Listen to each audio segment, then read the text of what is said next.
Subsidy की तो आपको मैं दिखा ही रहा हूँ। एक और विभाग है जो आता तो एमसीडी में ही है, हम बात करें शिक्षा की, उसके कुछ कर्मचारी हैं, इनकी भी एक व्यथा है। परेशानियाँ पूरे एमसीडी में भी हैं। पूरे एमसीडी में जो जो विभाग आते हैं हर शख्स परेशान है उसके रवैये से। इनसे जानते हैं इनकी परेशानी क्या है। आपका क्या नाम है? मेरा नाम शशि कपूर है जी। कहाँ काम करते हैं आप? हम काम करते हैं जी जो सादरा नॉर्थ जोन है, एजुकेशन डिपार्टमेंट। तो क्या स्कूलों में हमारी जॉब लगती है। क्या परेशानियाँ हैं आपको? परेशानी हमें ये है जी, हमको 14-15 साल हो गए हैं। हमारे साथी है 2005 के, 2006 के, 2007 के, 2008 के, इस तरह लगी हुई है। और जब से हम लगातार काम करते आ रहे हैं, हमारे बाउचर वेरीफाई है। और जो है हमारे ये लगातार मतलब जो है 15-15 दिन के ऑर्डर बनाते हैं। तब आप ये कह रहे हैं कि आपको महीने में सिर्फ 15 दिन ही ड्यूटी मिलती है? हमें 15 दिन ड्यूटी देते हैं जी। पेमेंट भी 15 दिन ही की देते हैं वो? हाँ जी, पहले हमें ऐसी ड्यूटी देते थे, कोई चौकीदार छुट्टी चले गया या कोई सफाई कर्मचारी छुट्टी चले गया, उसकी जगह हमारे ऑर्डर बना देते थे 3 दिन, 5 दिन, 10 दिन।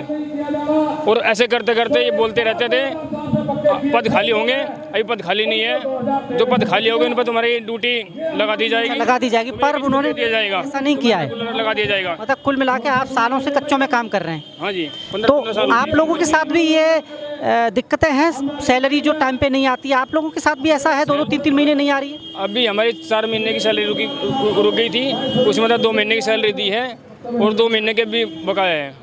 आप देख रहे हैं पूरा एमसीडी इस कदर भ्रष्ट है, उसे किसी विभाग की कोई चिंता नहीं। चिंता है तो अपने आलीशान पोस्टरों की, जो ये उसमें वायदा करते हैं कि देखिए हम काम कर रहे हैं गरीबों के लिए। और शख्स हैं, हम इनसे भी जानते हैं कि क्या क्या परेशानी है। जी, आप क्या कहना चाहते हैं, क्या दिक्कत है? सर मेरी भी यही समस्या है सर, ये जो बता रहे हैं हमारे भाई ने जो बताई है बात है।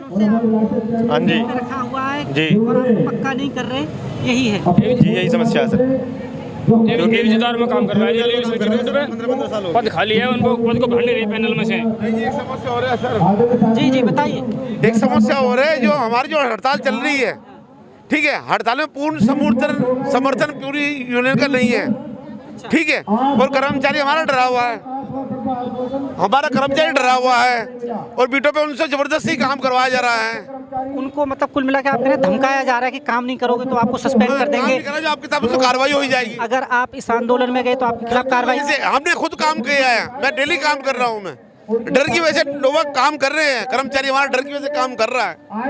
बहुत डर है सब कर्मचारी, चाहे वो कच्चा हो चाहे पक्का हो, सब कर्मचारी डरे हुए हैं और सारे काम कर रहे हैं।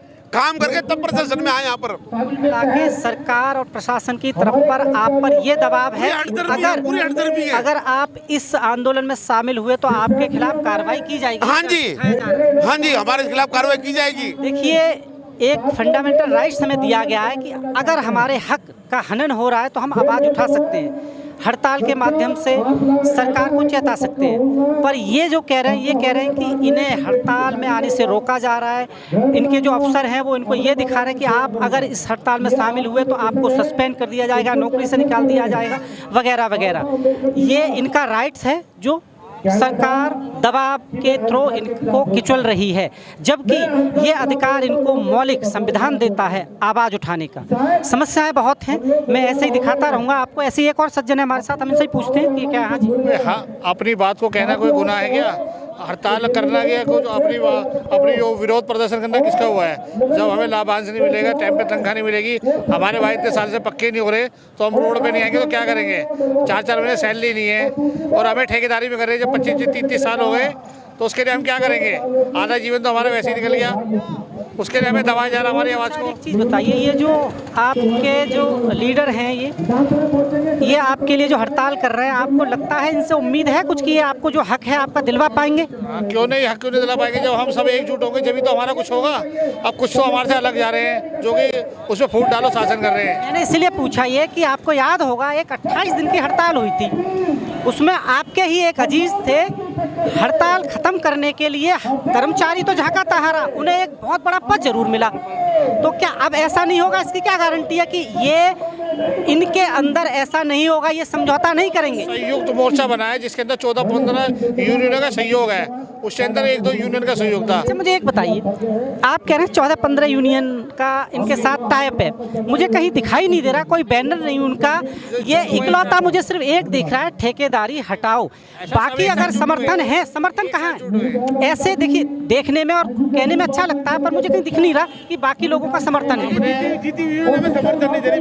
भाई 14-15 इन्होंने, आप एक जने के नीचे एजेंडा बना लेगा, हम उसके साथ चलेंगे, संयुक्त मोर्चा बना। कुल मिला के जो डीसी कपिल साहब हैं, इसके नुमाइंदे, आपको भरोसा है वो आपको हक दिलवा पाएंगे? जी जी जी, वो बहुत सुलझे हुए आदमी हैं।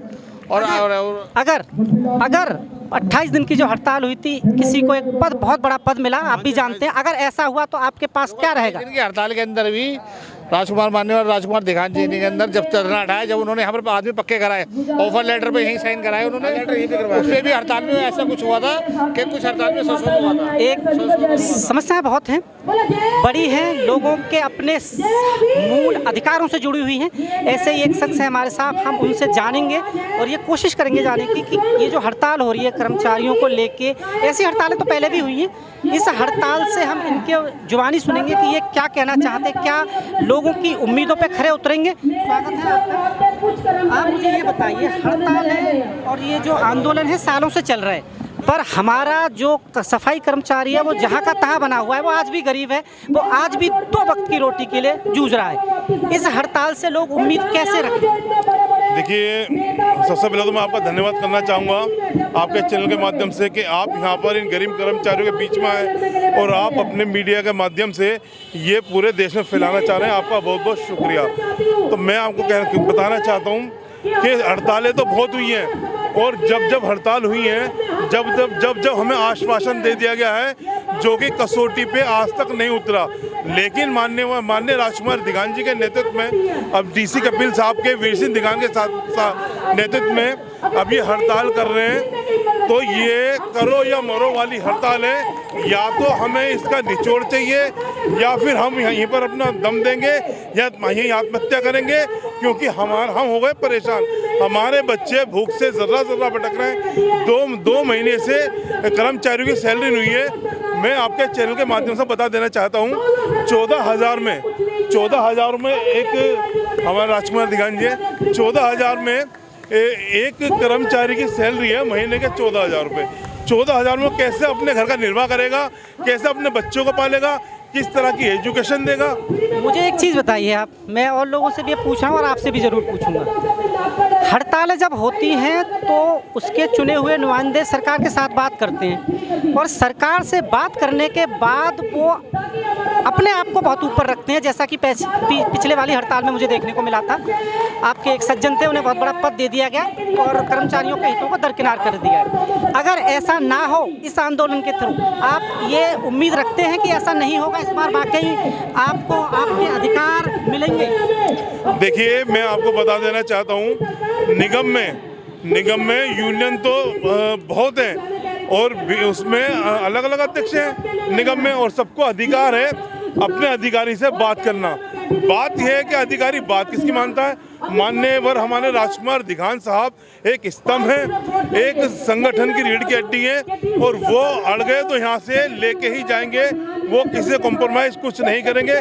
ठीक है, वो आश्वासन देते हैं, लेकिन आश्वासन उसी व्यक्ति को देते हैं निगम अधिकारी जो कि उस स्तंभ के काबिल है या नहीं है। राजकुमार दिघान जी हैं तो इनको यहाँ से कुछ ना कुछ लेके ही जाएंगे।